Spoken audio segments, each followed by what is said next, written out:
习近平主席提出"一带一路"倡议5周年。今天我们很高兴请来了 Today we are very pleased to have with us Mr. Nian Jizhen, Vice Chairman of the Office of the Leading Group for BRI, Vice Chairman of NDRC, Mr. Chen Keming, Vice Minister of Commerce, and Mr. Zhang Jun, 请他们向大家介绍"一带一路"建设5年来的进展以及对未来的展望，并回答大家提问。 They will also answer your questions. Now, some opening remarks from Mr. Ning, please. Friends from the press, good afternoon. This year marks the 5th anniversary of President Xi Jinping's proposal of the Belt and Road Initiative. In the morning, President Xi attended a meeting on BRI development, and he made important remarks.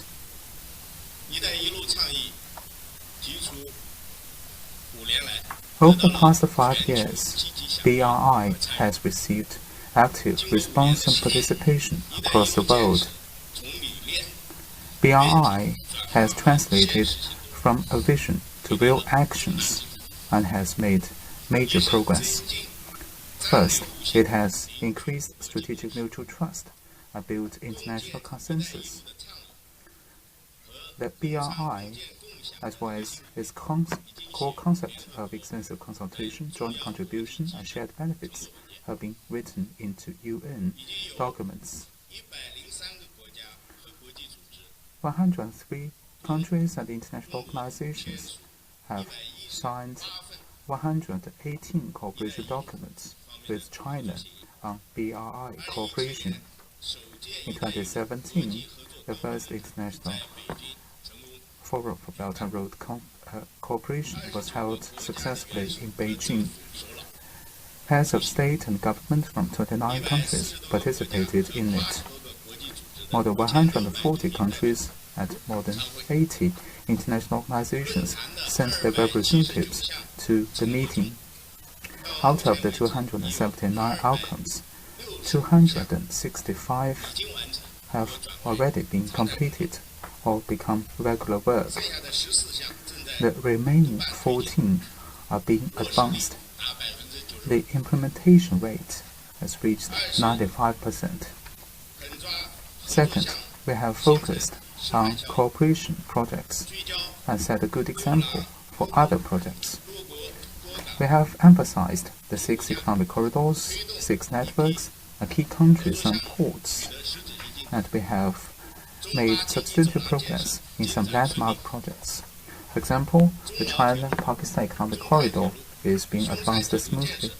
China-Laos, China-Thailand, and Budapest-Belgrade railways are being advanced steadily. Some sections of Jakarta-Bandung railway has started operation. All functions of Wada Port are available. Yesterday, which was August 26th, the number of China Railway Express services exceeded 10,000, reaching 43 cities of 15 European countries.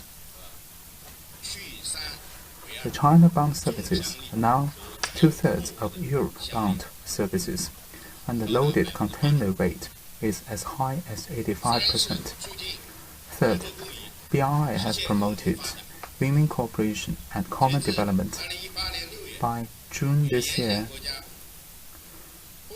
the trading goods volume between China and other BRI countries exceeded $5 trillion, and FDI exceeded $75 billion.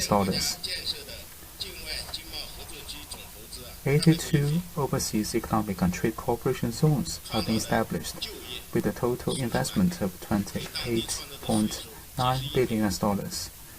And these projects have created 244,000 jobs and more than $2 billion of tax revenues. At the moment, Chinese companies are working together with companies from advanced economies to explore third market cooperation under the Belt and Road framework. Fourth, we have improved service system and strengthened financial support.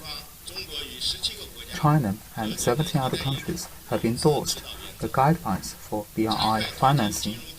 We have accelerated the development of financial institution support. 11 Chinese banks have set up 71 financial institution support.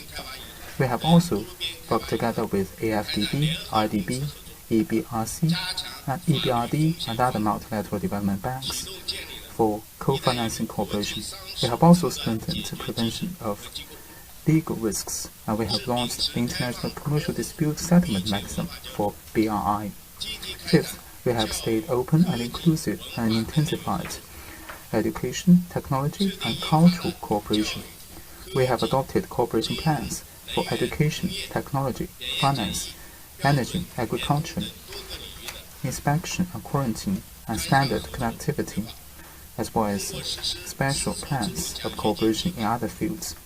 We have adopted the Silk Road Scholarship Program and set up schools and education institutions abroad, and we have helped train technical and management professionals for other countries.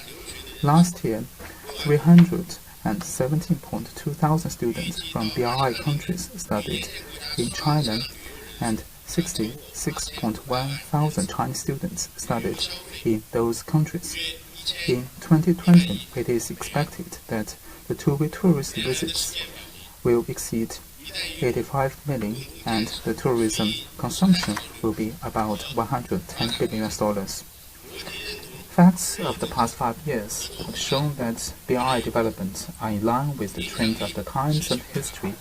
It has become increasingly recognized by more partners, and its influence has expanded. Such achievements are attributable to the wise decision and strong leadership of the CPC Central Committee with Comrade Xi Jinping at its core. It is attributable to the sound planning and hard work of the leading office. It is also attributable to the effective coordination and implementation of people from various sectors. Meanwhile, we are aware that the world economy is facing a lot of uncertain factors and destabilizing factors. The international landscape is facing a lot of new challenges. The BRI development is confronted with some risks as well. Some countries have doubts about BRI, and Chinese companies have some difficulties, some problems in overseas investment and operation. We need to view the achievements and challenges in an objective and reasonable light. We don't dodge problems, and we do not exaggerate them. We need to stay committed to our goals and advance BRI development while addressing growing pains. We need to improve our support system and international cooperation mechanism and ensure the solid and steady growth and development of BRI. In a new historical context, the Chinese government will continue to follow the principle of extensive consultation, joint contribution, and shared benefits. We will follow market economy laws and international convention rules. We will pursue win-win cooperation and advance BRI with high quality and high standard. First, we will strengthen international coordination, strengthen policy coordination, expand circle of friends, and develop more partnerships, and make BRI a path of peace. Second, strengthen win-win development and deepen mutually beneficial cooperation, enhance connectivity and industrial development level, and make BRI a path of prosperity. Third, strengthen opening up and expand business exchanges, and upgrade trade and investment facilitation, so as to make BRI a path of opening up. Number 4, strengthen institution building, advance reforms, expand high-tech cooperation, and make BRI a path of innovation. Fifth, strengthen people-to-people and culture exchanges, promote friendly contacts and increase soft power and make BRI a part of cultural advancement. Friends from the press, you are all witnesses to BRI development. We are very happy and are proud of the past, and we are very confident in the future. Here let me share with you a poem of an ancient Chinese poet.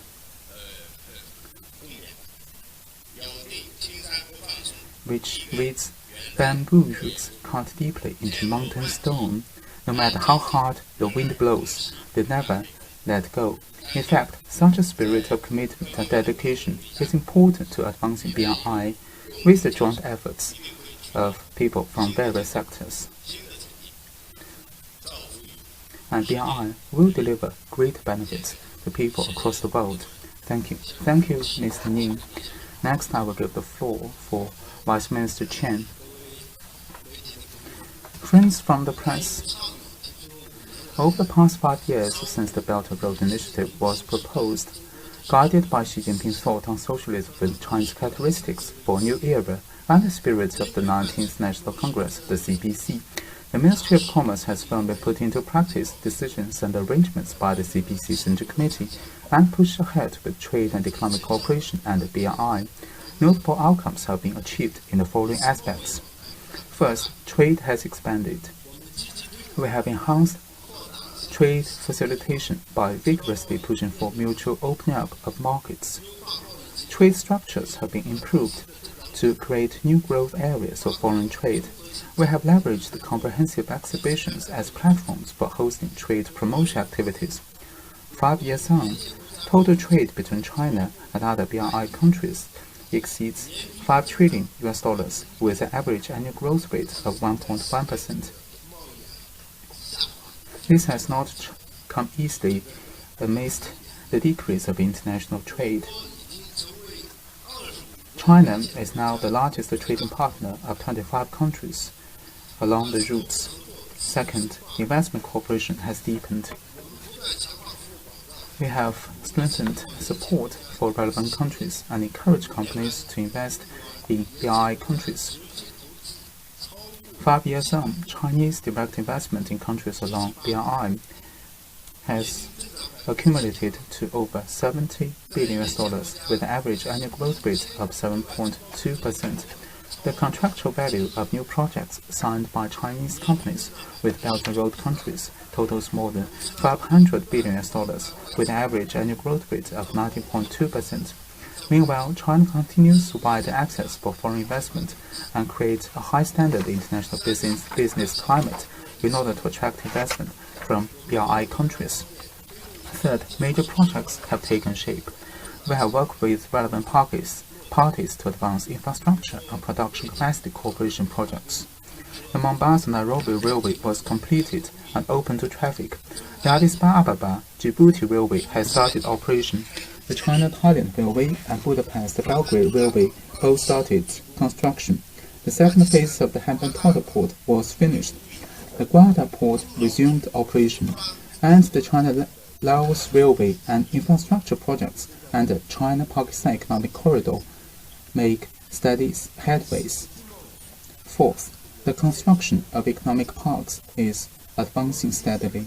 We have actively promoted the joint construction of trade and economic cooperation parks. Over the past 5 years, Chinese companies have established 82 economic parks in Belt and Road countries, with $28.9 billion in total investment, 3,995 enterprises established,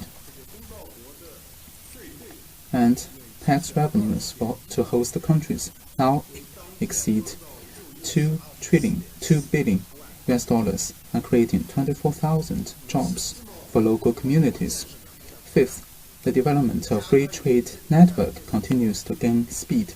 We have accelerated the building of free trade areas with other countries along the Belt and Road and have signed or upgraded 5 FTAs with 13 of them. We have accelerated the building of a high-standard FTA network that is rooted in the region. covers the Belt and Road area and beyond. China has also signed a trade and economic cooperation agreement with Eurasian Economic Union and completed the joint feasibility study of Eurasian Economic Partnership Agreement with Russia. It needs to be noted that China is actively preparing for the first China International Import-Expo. The registration process has finished, with 138 countries and regions, 3 international organizations, and over 2,800 enterprises having confirmed their participation. Thank you. Thank you. I now give the floor to Mr. Zhang. Friends from the press, good afternoon. I want to thank Vice Minister Lin Jizhe and Vice Minister Chen for their information. I'd like to add a few points from the angle of foreign affairs. First, looking back at our journey in the last 5 years, we have reason to be pleased and proud for the achievements and progress made in the Belt and Road Initiative. The Belt and Road Initiative proposed by President Xi Jinping encapsulates the common aspiration of people of all countries for common development and prosperity, meets the real needs of facing the risks and challenges in the world economy, reflects the strategic vision of building an open world economy, and demonstrates the responsible constructive role of China as a major country. Over the 5 years, the initiative have won the heart of the people and gained broad-based understanding, recognition and support, as well as participation by the international community. Our circle of friends are getting bigger and bigger. Facts prove that the Belt and Road Initiative is a timely and productive initiative that meets the needs of the people. It is a right path. 5 years later, at a new historical starting point, we are fully confident about the future of the Belt and Road. Our confidence comes from the right direction that the Belt and Road has always been moved forward toward. The Belt and Road Initiative is in line with the trend of the times that calls for peace, development, and win-win cooperation. It follows a global governance philosophy that upholds extensive consultation, joint contribution, and shared benefit. It is in line with the common aspiration for interconnected and common development. Our confidence comes from a solid foundation, with philosophy, with a plan, with actions, with mechanisms, particularly with the broad-based support and participation of the international community. We can certainly make steady and sustainable progress in the Belt and Road Initiative. Our confidence also comes from the strong support by China's own development. As we all know, China's economy is transforming from a stage of rapid growth to a phase of high-quality development with stronger impetus, greater openness, and more resilience. It will inject more powerful drivers for the building of the Belt and Road. My third point is that to build the Belt and Road, we still need all parties to work together, hand in hand and shoulder to shoulder. President Xi Jinping pointed out on many occasions that the Belt and Road Initiative was originated from China, but it belongs to the world. Looking to the future, we will continue to uphold the extensive consultation, joint contribution and shared benefit to continue to deepen Belt and Road partnerships. We will continue to adopt a people-centered approach, focus on economic cooperation, and aim at creating greater development opportunities for the greater well-being of the people of China and the rest of the world. We will continue to bear in mind the policies of other parties and create synergies between our development plans to achieve an interconnected and open development for win-win results. We will continue to uphold openness and inclusiveness. We welcome any country who are interested to participate in the Belt and Road Initiative. We do not exclude or target any party.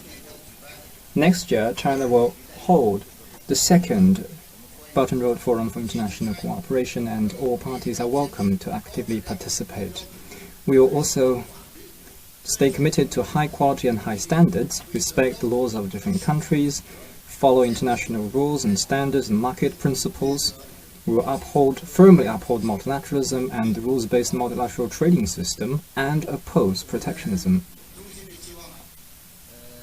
It is our sincere wish to cooperate with friends from the press. You are the witness. You and I are both witness of the wonderful moments of the Belt and Road Initiative. Let's work together to tell the stories of the Belt and Road and showcase a bright future for the thriving Belt and Road.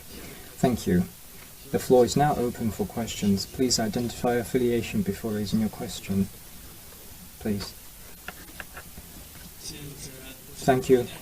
The CCTV. I have a question for Mr. Ning.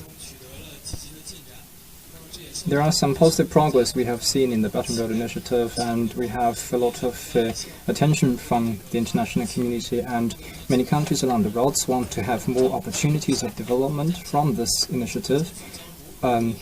What does the Chinese government plan to do to better share these opportunities with countries along the roads?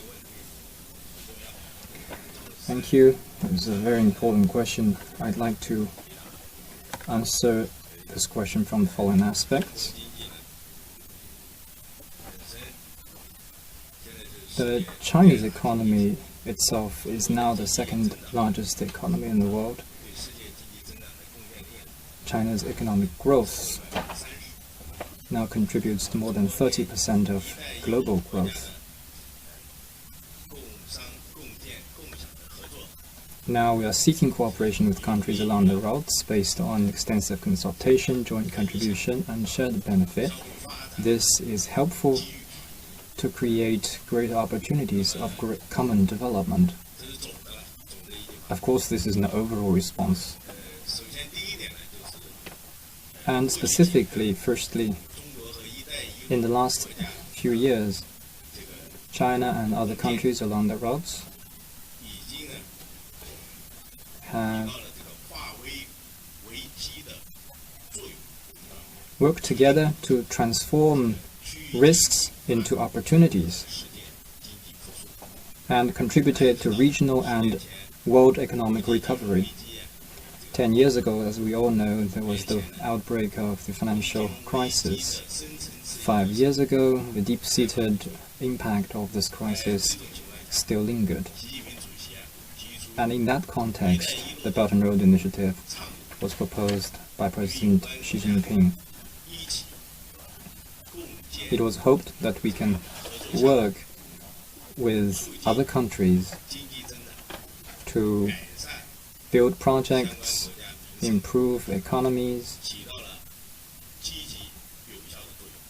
and raise the standards of living in different countries. This has achieved significant results.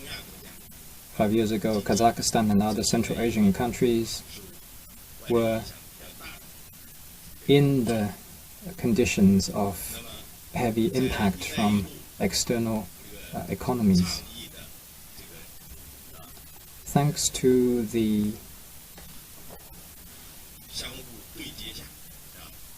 synergy created under the Belt and Road Initiative, we worked together to link China's Belt and Road Initiative with Kazakhstan's Bright Future strategy. And we have witnessed a recovery in the Kazakhstan's economy. Chinese companies have also expanded their market share in Kazakhstan. Therefore, the people of both countries benefited from such cooperation. This is one example. With Southeast Asian nations, it's another example. Thanks to the deepening of China-ASEAN FTA, we had deeper cooperation under the Belt and Road framework. As we know, most ASEAN nations have enjoyed a 5, 6, or even 7% of growth in last years. They are one of the most dynamic regions in the world. My second point is that China is also working with our partners to increase our two-way trade and investment. As Vice Minister Qian mentioned, there are a lot of figures proving that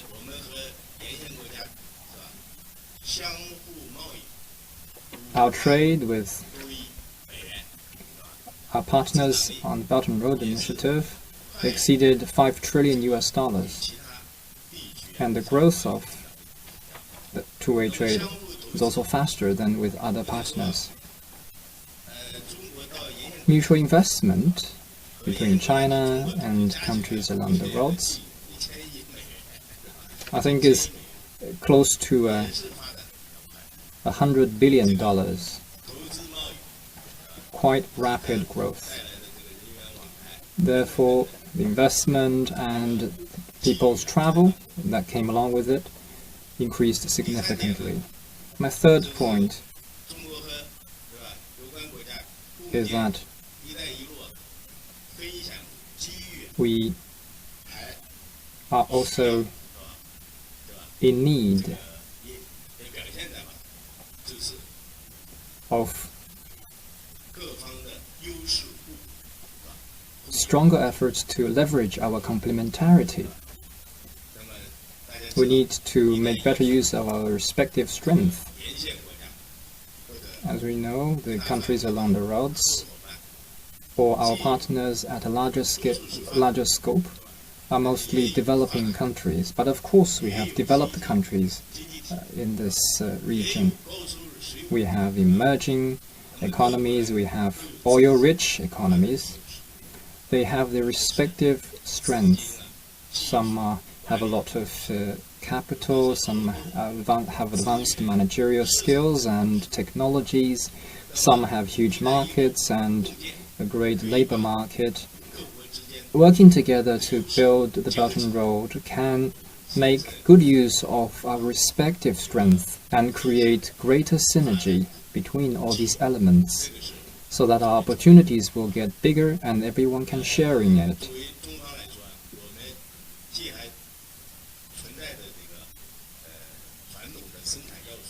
China still have our strength in traditional factors, and we also our strength in some new fields such as management and finance are also being shaped.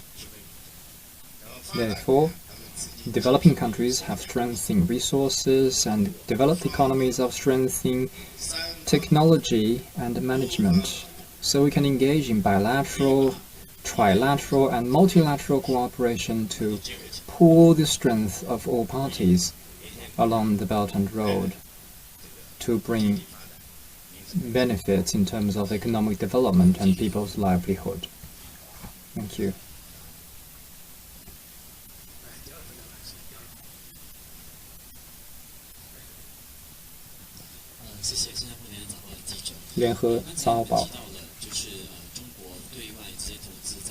You mentioned direct investment to countries along the road have exceeded $7 million.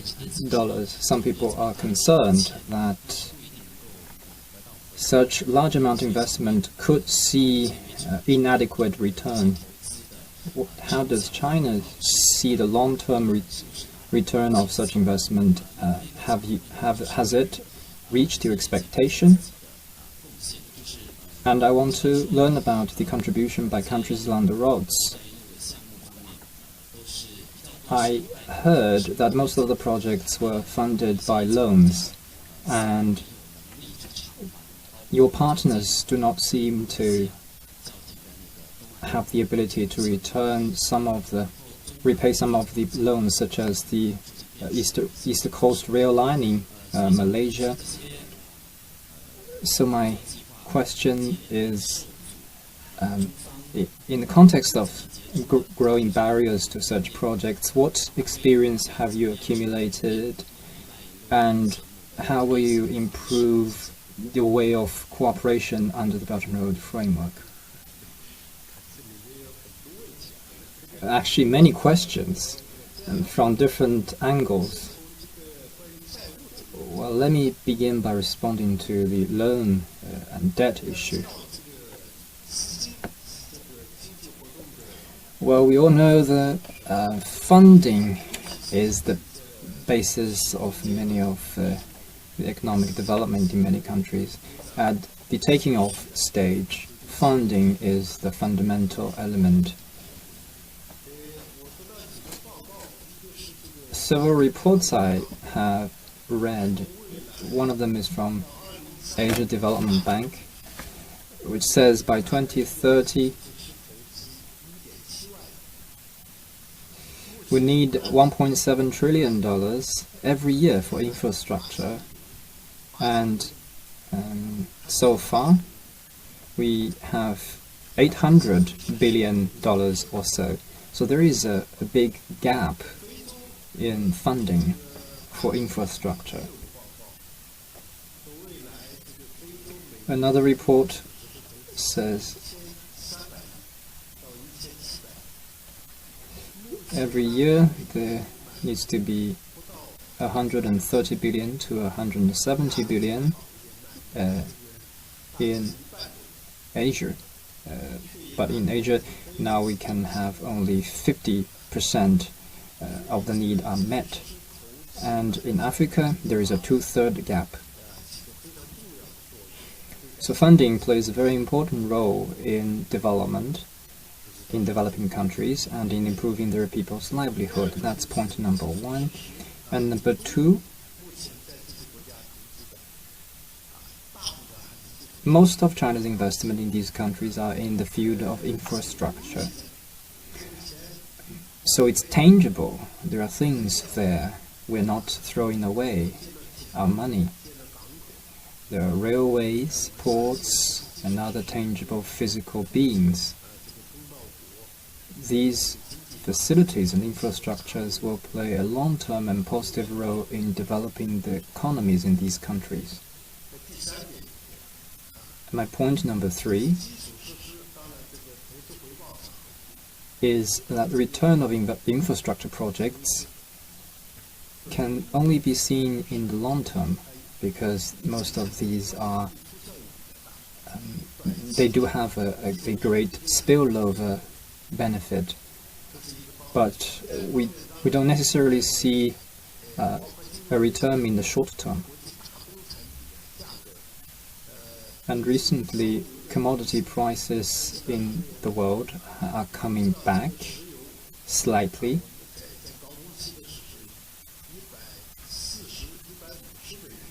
But of course, at the peak time, oil price was $140 to $150 per barrel, and then it dropped to the bottom of about 30, and now the price stays at 70. It is not fully recovered yet, but of course that has an impact on some countries in Africa, in the Middle East, and in Asia. So that has an impact on the ability to repay the debts for some countries. And that's a reality in some countries. My point number four is that the Chinese government attaches great importance to the way to help countries grow their economy while we do not add any burden to them. That's why we choose some economically viable projects that can create jobs, create fiscal revenue, and increase exports. And that's why we choose infrastructure. Minister Ning also said that we need to engage in more trilateral and multilateral cooperation. We welcome developed economies and multilateral financial institutions to participate in our cooperation to increase the efficiency of capital. And that's my response. Thank you.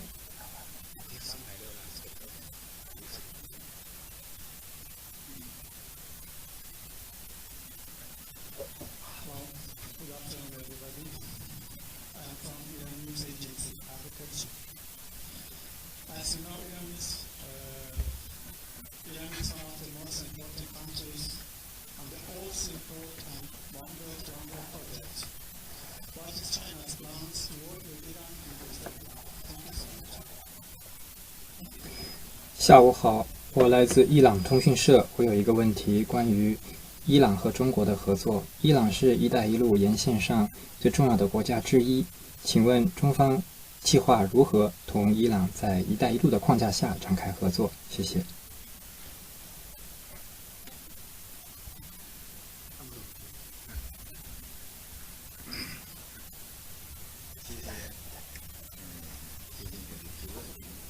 Thank you for your question. And thank you for showing your positive attitude toward China-Iran cooperation under the Belt and Road.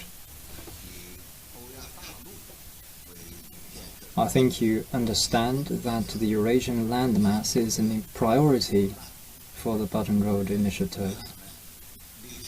Iran historically has been an important juncture at the ancient Silk Road, and Iran played an important role in promoting trade and people-to-people exchange between China and Europe. He made important contribution. As we advance the Belt and Road Initiative, China and Iran in the fields of infrastructure, trade, and people-to-people exchanges are faced with important opportunities. This is without question. Under the leadership of our leaders, China-Iran relations have maintained sound and steady growth. Our two countries have reached many important understandings on the Belt and Road Initiative. But of course we must be aware that to advance our cooperation as such, we are faced with existing and potential challenges. We must make solid efforts to advance our cooperation. On the other hand, our two countries would also work with the international community to create a more favorable environment and conditions for growing our bilateral cooperation and our cooperation with the rest of the world. Thank you. With the economic daily, my question goes, Mr. Ning.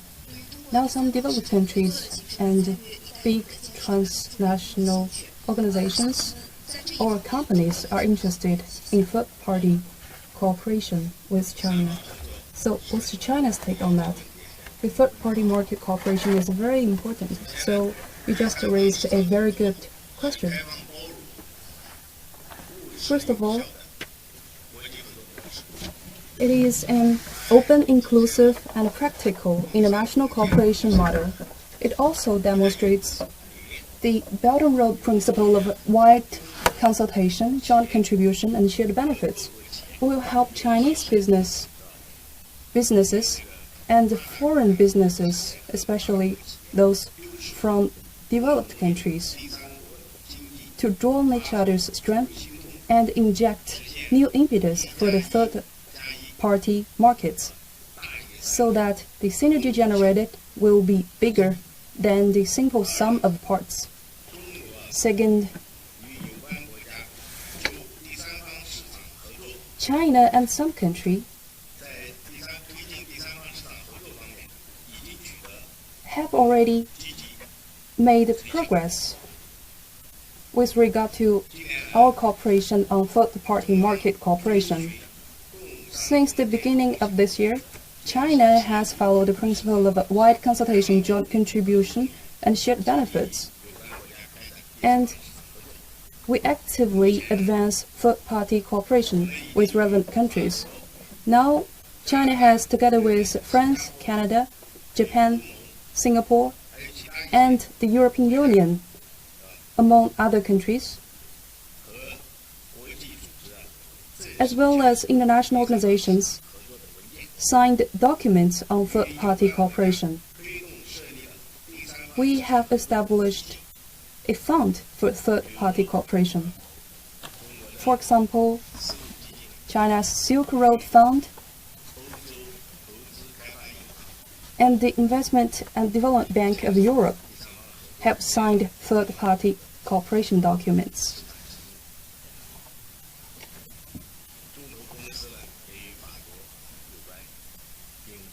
Chinese companies have also established funds with their French partners with the leadership and support of relevant governments.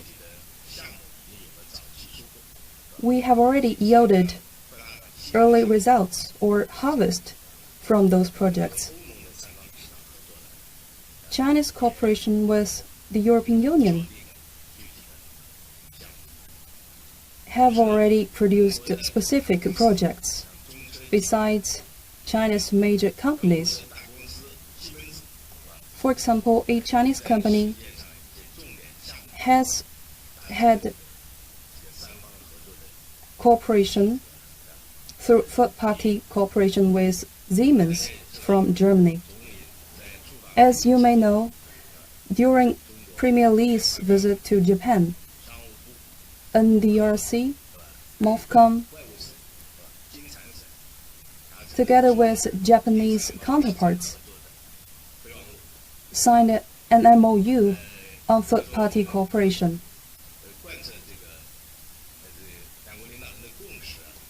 Which fully demonstrates consensus reached by the leaders between the two countries.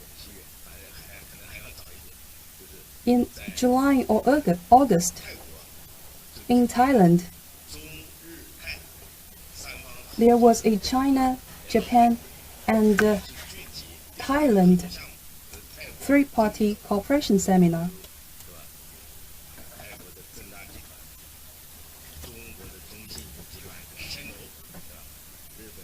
Under the leadership of two major companies from China and Thailand respectively,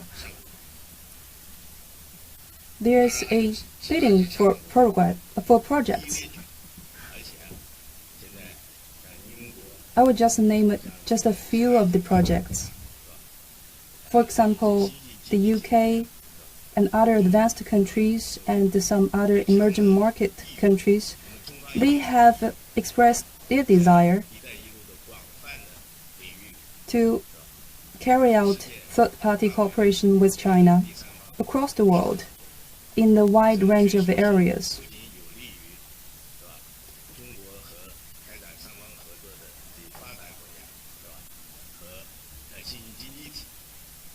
It will contribute. It is good for the advanced countries, emerging markets, as well as the host countries.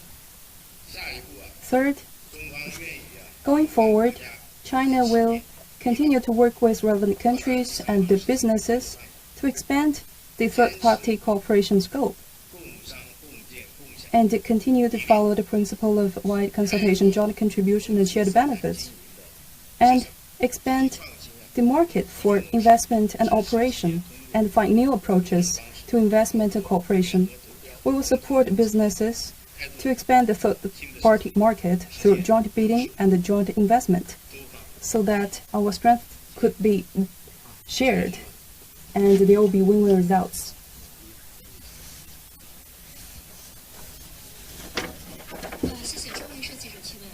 Thank you. My question goes, Mr. Zhang. It's about the Beijing summit. As we all know, Beijing summit is just around the corner, and some people say that Africa is a pilot area for the Belt and Road Cooperation. What's your take on that? What are the major challenges of facing China-Africa cooperation? Your question is very important. The Belt and Road are major for Asia, Europe, and Africa. And Africa is an important area for the Belt and Road Initiative. as a continent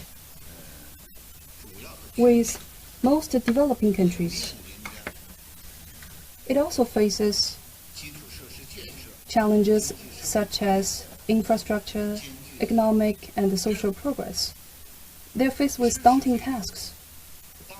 To support and help Africa to realize peace, development, and stability has always been a priority for China's foreign policy. For a long time, we have contributed a lot to Africa's development, and these efforts have produced great outcomes.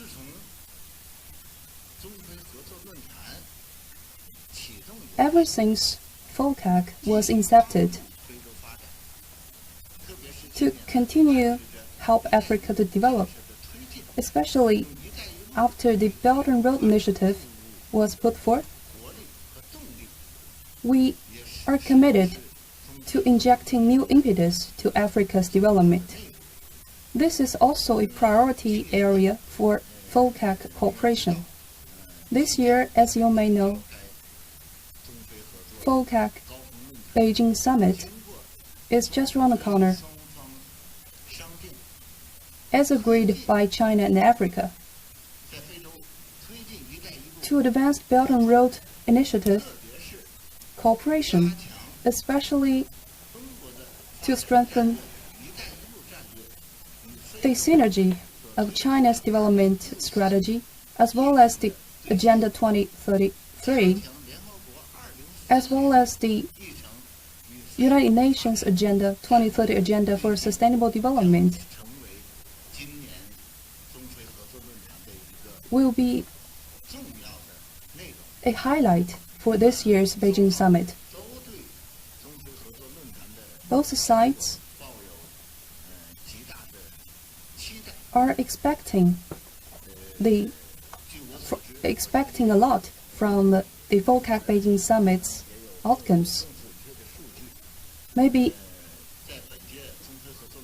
Minister Ying, you will have more specific data. I was told that this year there will be over a dozen of MOU on BRI cooperation or cooperation agreements to be signed, which will continue to boost solid and greater progress of China-Africa BRI cooperation. BRI cooperation is very important in China-Africa cooperation agenda, and there's even broader prospects. For example, at the just concluded BRICS leaders meeting, President Xi Jinping visited African countries and met with many African leaders and discussed how to deepen China-Africa cooperation, and they have reached broad consensus. The BRICS summit is very important in a way that there's new partnerships, new industrial revolution partnerships that is forged. With these partnerships, we will not only help African countries to meet their basic development needs. We hope African countries could catch up with other countries and even make greater progress against the backdrop of industrial revolution. We hope they could have more development opportunities. And facing the complex international economic situation, African countries could, through this partnership, to better realize development. I hope you're happy with my answer. Tomorrow morning at 10 a.m., Minister Chen will answer your questions. With the concerns about the increase in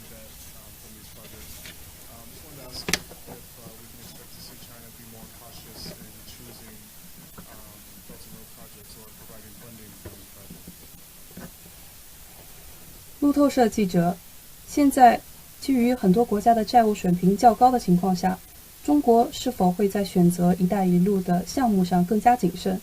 是否会更加谨慎地考虑如何对他们进行注资？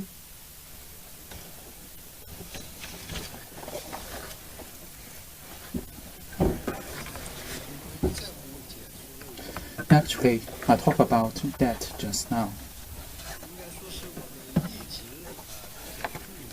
Well, we have been choosing BRI projects very carefully. Among the three principles of BRI, one is extensive consultation. China has consulted with other countries to choose the projects. Joint contribution means that countries make contribution to the projects together. And we have very strict evaluation standards and procedures for relevant projects. Banks, companies, and environmental agencies will all get involved, and there is very strict procedure. But number three, going forward, we welcome the participation of advanced economies and international organizations, and in this way we can choose projects together and ensure that the projects are transparent, of high quality, and can enjoy sustainable development. Next question, please. With China Daily, my question is for Assistant Minister Zhang. You said that as China pursues high-quality Belt and Road development, and some countries have questions about what high quality means. Could you please explain to us and how to ensure high quality in BRI projects? Thank you. Thank you for your question, which is a very important one and has attracted attention from experts, scholars, and from government officials.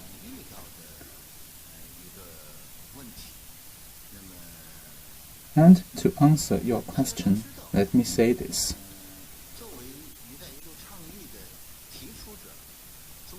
China initiated the Belt and Road Initiative, and actually at home, the Chinese government is committed to the new development philosophy and high-quality development. We are doing this at home, and as we advance BRI abroad, we will follow the same principle. And in the process, we are aware that high quality is very important. And high quality has been pursued in the whole process of BRI development. And how to define high quality and high standard? We need to take a comprehensive view about this. In other words, we need to go beyond the individual projects, the quality of individual projects, and take a broader view on this question. And high quality and high standards have been demonstrated in the following areas. Number one, BRI is committed to promoting world economic growth. The world economy is having less growth drivers, and infrastructure development is a big challenge or bottleneck for a lot of countries. And as we advance BRI, we hope that countries can strengthen connectivity, and on this basis, the world can improve the supply, value, and industrial chains. And countries in disadvantaged positions can take a better part in international division of labor and can benefit more from international value chain. And in this way, these countries can create a better environment for their own growth, and countries can inject a greater impetus for world economic development. This is what we mean by building an open world economy and a community with a shared future for mankind. Well, this is a great vision. And such a vision stands in sharp contrast to some countries which have pursued unilateralism and protectionism. And secondly, by high quality and high standard, we mean that we want to contribute to the resolution of international development problems. Development imbalance is a challenge for the world.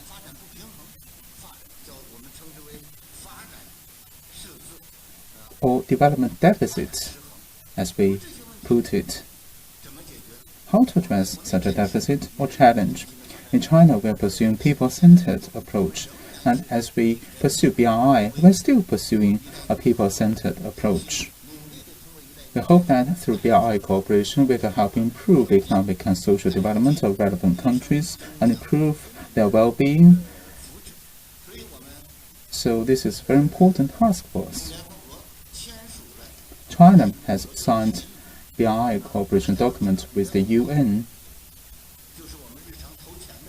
The UN is an organization that we contribute to. Why are we signing such a document? Because we hope that such cooperation can help achieve the 2030 Agenda for Sustainable Development and can support economic globalization. Some people are against economic globalization because they haven't benefited from it. And by our efforts, we hope to ensure the rebalancing of economic globalization and make the world more inclusive and balanced and can deliver benefits for everyone. And this is surely high quality and high standard development. And number 3, the Belt and Road Initiative is very important. And we have been calling for following the laws and rules of different countries and widely recognized international regulations and standards and market laws. And this is what we mean by high quality and high standard BRI development. President Xi Jinping has advocated green development and development with integrity. So we have been pursuing fiscal sustainability and green development in BRI development. We have worked with UNEP and other agencies as well as other countries to develop international coalition for green development on Belt and Road, or the Path of Integrity initiative. We have also worked with other parties to formulate the guidelines for Belt and Road financing, and all these initiatives provide strong support for BRI development. And number 4, BRI is of great quality and high standard, as we have championed the principles of extensive consultation, joint contribution, shared benefits. And for many countries, they are retreating from multilateralism. But for China, we have been committed to extensive consultation, joint contribution, shared benefits. We hope that through such efforts, we can encourage everybody to participate in BRI and benefit from this initiative. This is surely advanced vision, and in order to provide institutional support for BRI, we are establishing an advisory board for BRI. We invite former political leaders, experts, and scholars to join this advisory board to help provide suggestions, advice, and intellectual support for BRI initiative. Yesterday, we established the International Commercial Expert Committee to provide legal support for BRI development. This is also a demonstration of high quality and high standard. Last but not least, we are pursuing high quality infrastructure development projects.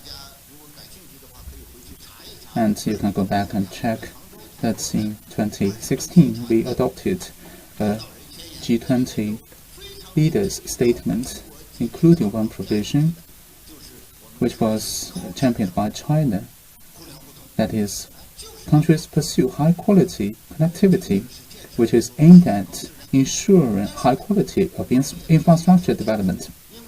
But we have to make it very clear BRI development is mainly for developing countries, and our high standard must be based on the national conditions of these developing countries and on the legal system of these developing countries. So while promoting high quality and high standard, we are calling for inclusiveness and universal benefits of BRI. So accessibility and high quality are both very important, and the balance needs to be struck between the two, so as to make sure that our goals and objectives are within our reach, instead of too high to reach. So through these efforts, we hope to make sure that BRI will have a good starting point, a sound direction. Meanwhile, it is solidly based on projects, cooperation. I hope I have answered your question in this way, and I have actually met your curiosity, so to speak. Next question, please.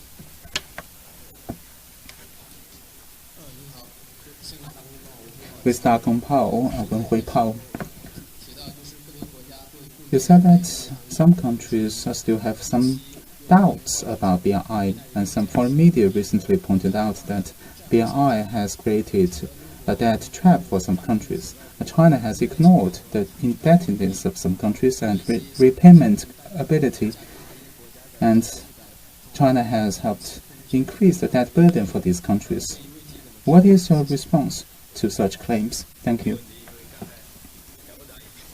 Actually, this question was covered by Minister Chen, and your question has become more specific and detailed. Let me give you an answer here. Well, for BRI projects, effective financing and investment and valuable assets have been created for relevant countries, and their people's livelihood and economic development have been boosted as well, and no debt trap has been created in this process. For BRI projects, infrastructure connectivity projects, or production capacity projects, all these projects, as mentioned by Minister Chen, need to go through very strict feasibility study of companies. We also need to go through very strict debt standard and evaluation procedures. We are all participants in this process, and we are keenly aware how strict the procedures are in the banks. And probably in the future you can go to those institutions and see the procedures yourselves, and you will understand that the procedures are very stringent. And these projects all have some capital requirements, and also have some capital return requirements and other very strict requirements. Otherwise, the projects cannot go through relevant procedures and start operation.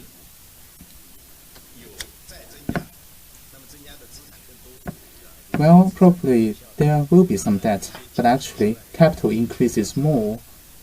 Meanwhile, we are aware that it may take a long time for infrastructure projects to produce returns. But these assets are out there, they're physical, they're present, and their value will increase going forward.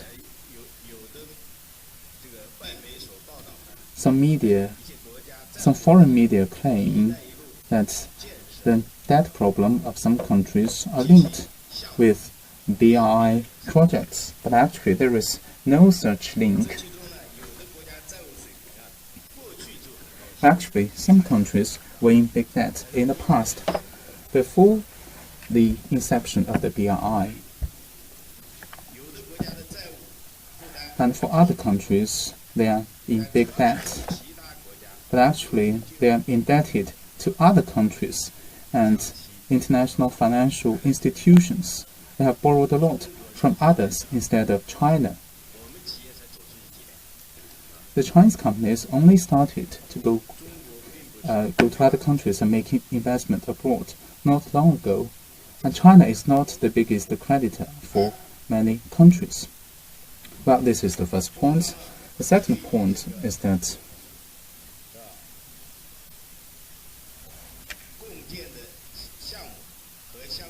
for those jointly developed projects as well as investment in other countries, China has attached great importance to debt management.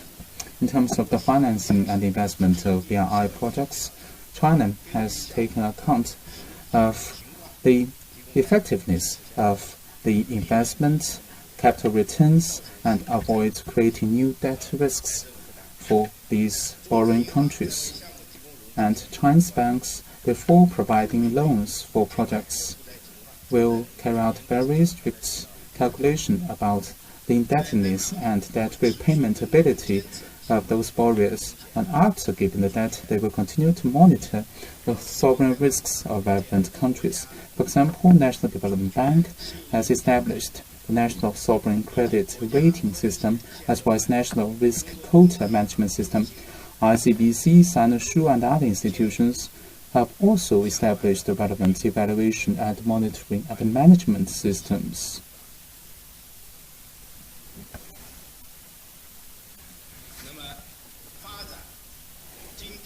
As a matter of fact, economic growth and people's livelihoods are the pressing tasks for developing countries. For some countries which are in bad need of financing for economic development, the Chinese banks will design appropriate and reasonable financing structures to help these countries ensure fiscal sustainability. For example, the optic fiber and digital TV projects of Cambodia, the Yamal LNG project of Russia, and Russia, of course, is not a developing country but emerging markets, while China has carried out equity investment plus consortium lending model to provide financing for these projects. These projects have been quite successful. So we need to take an objective view of those rumors and groundless accusations. We need to see the facts. So this is my answer to the question to you. Well, let me also answer another question about China-Pakistan economic corridor. Over the past 4 years since inception, and with the joint efforts of both China and Pakistan, it is moving ahead smoothly, and a lot of early harvests have been produced. In November last year, the two countries signed the long-term vision of China-Pakistan economic corridor. Among the 30 early harvest projects, 18 have started operation, and some have already been completed, including some power plants.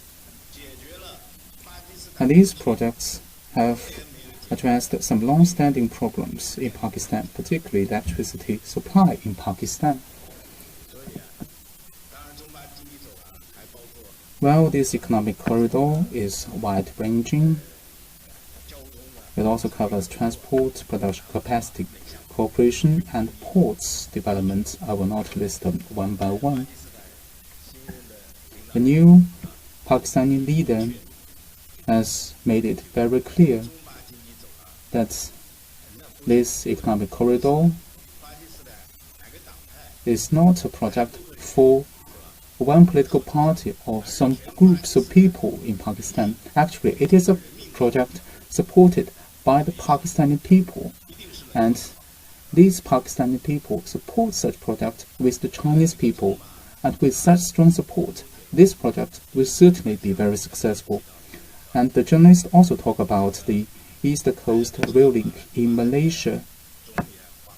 Well, recently, Prime Minister Mahathir visited China, and he made it very clear that he supports BRI proposed by China, and he welcomes Chinese companies to expand investment in Malaysia.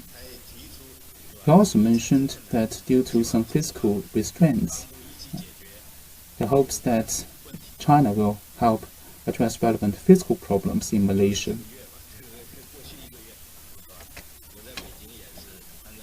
And over the past month, I worked very hard with relevant colleagues from Malaysia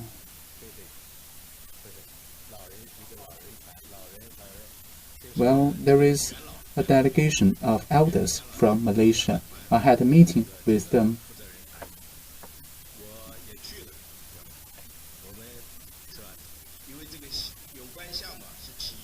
And relevant products were determined by the commercial contracts between companies.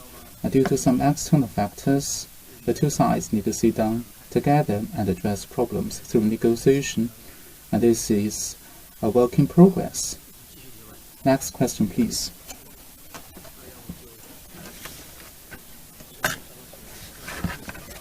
Maybe the last 3 questions. 3 or 4. Okay. From the Hindustan Times newspaper, I just wanted to ask you, China is willing to address India's concerns over the CPEC, especially on the projects which are passing to Pakistan-occupied Kashmir, because India says it violates its sovereignty. 我是印度报社记者，我想请问中方是否将解决印度在中巴经济走廊当中的关切？因为印方对于中巴经济走廊通过巴空克什米尔地区是存在关切的，因为这涉及到印方的主权问题。谢谢。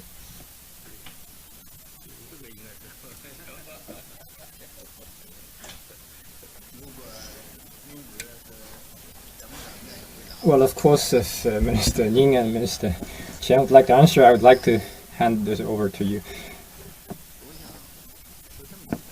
Let me say a few points. First of all, India is an important neighbor of China. Both China and India are emerging economies and developing countries. Under the leadership of our leaders, China-India relations have exhibited a very good momentum of growth, and it's entered a new phase of development. I think we can all recall that since April, it's been only 3 months, President Xi and Prime Minister Modi met in Wuhan, in Qingdao, and in Johannesburg in South Africa. 3 important meetings between the two leaders, and they have reached important understandings which injected fresh and strong impetus to our bilateral ties. And the second point is that historically India was an important country on the ancient Silk Road, and it's fair to say that India is a natural partner on the ancient Silk Road and in the Belt and Road Initiative. And such historical bonds between our two countries have left behind many good stories. So both as developing countries and emerging economies, China and India face similar tasks of development. In strengthening cooperation in infrastructure and enhancing our cooperation in such fields, we do share a lot of potential shared needs and space. Actually, China and India have already conducted a lot of cooperation in such fields. India is a founding member of the AIIB and second largest shareholder of the bank. My colleague told me that 20% of AIIB's projects are based in India. My third point is that China has repeatedly stressed that CPEC is an economic initiative. Implementing CPEC does not jeopardize China's position on Kashmir? That's my answer. Thank you. Last two questions.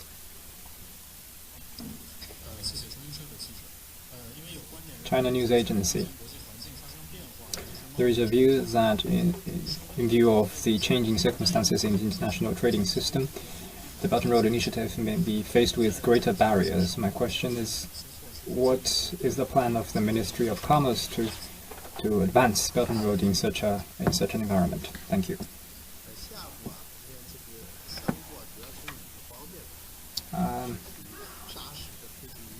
For the Ministry of Commerce, we will make our efforts in the following aspects. The first is to make sure that the first China International Import Expo is a great success. As you know, the first International Import Expo was planned, announced, and encouraged by President Xi Jinping. It is not just another expo, it is an import expo. I think Guangzhou Trade Fair is quite well known. It is about export.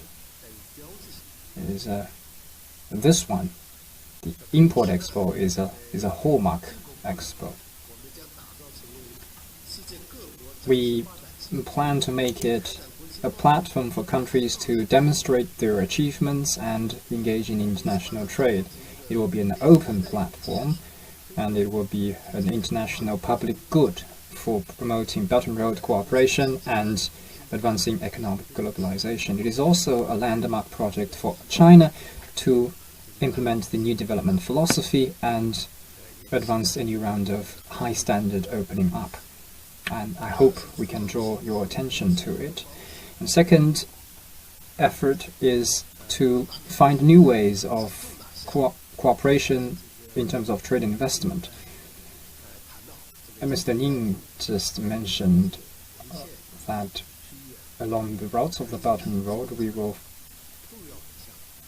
move forward some key projects. That's what we will do. And we will also identify new areas of investment.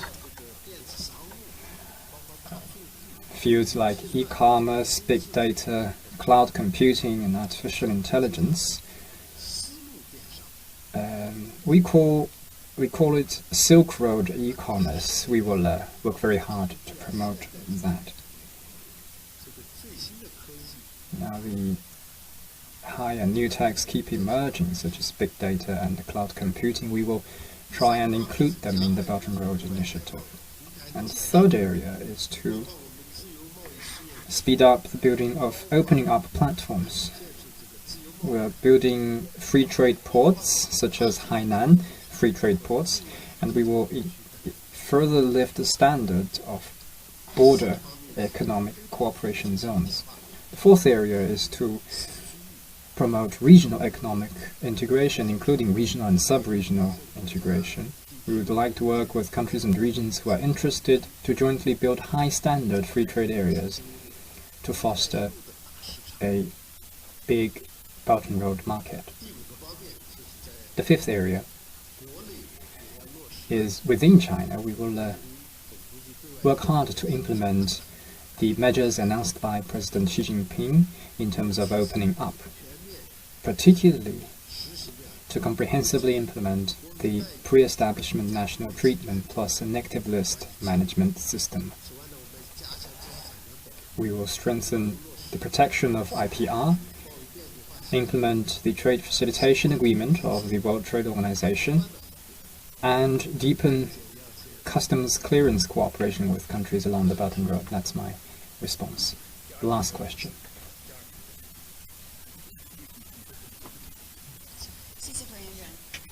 Thank you.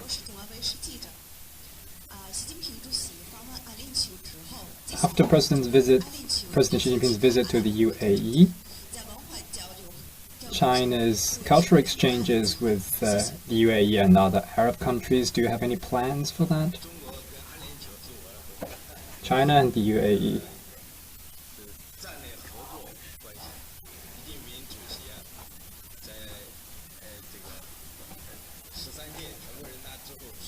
After the 13th CPC National, the 19th MPC Congress, the CPC Congress, first stop to the Arab nations is in the UAE. That shows the significance of the UAE, its relations with China in China's foreign policy. So you focused on cultural exchanges, but actually China-UAE cooperation is a comprehensive one. I engaged more in the economic interactions. We know that there are several emirates in the UAE, such as Dubai,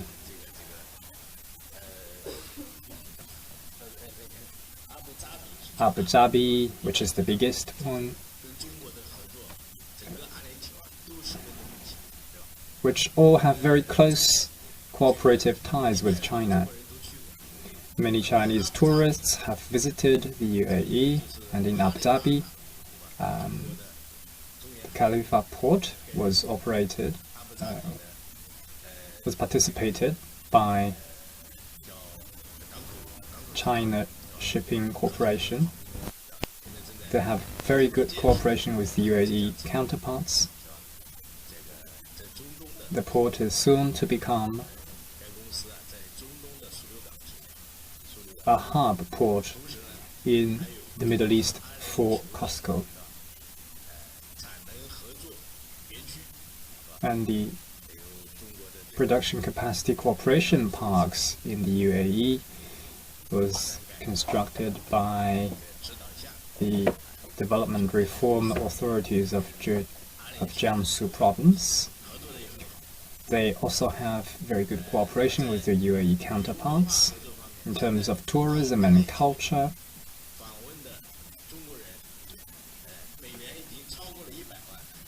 There are over 1 million Chinese tourists visiting the UAE every year. So you can see that the UAE have very close relations with China, and you have a visa upon arrival, which is very convenient for tourists.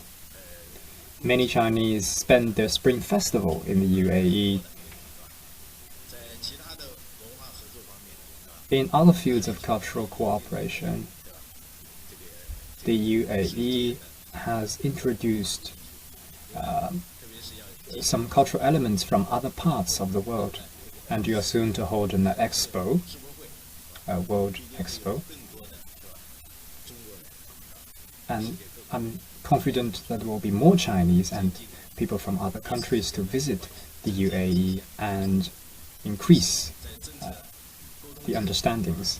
And this is one of the 5 connectivities we have. We aim at improving connectivity of infrastructure. We have ports, connectivity of trade, connectivity of industrial parks and finance. And we are working with the UAE to conduct third-party cooperation in areas like Africa. And we welcome UAE investments in China as well. And of course we have the 5th area, which is connectivity between our people. So you can see this is very well reflected in our relations with the UAE. Any points to add from Mr. Zhang? Actually, Mr. Ning has been quite comprehensive. Actually, after President Xi Jinping's visit, which is the first visit after July, the visit was warmly welcomed by the people of UAE, which left behind touching memories. The visit was quite productive as well, in terms of economic cooperation and cultural exchanges as well. Cultural exchanges, of course, is a very important area. On the basis of the understandings reached during the visit, the UAE will roll out an Embracing China initiative, which I believe will be a very important initiative for promoting cultural cooperation with China. In order to facilitate the people's people and cultural exchanges between China and the UAE, China's government and the UAE are discussing building a China Culture Center. And all these actions will significantly increase our cooperation under the Belt and Road. Thank you.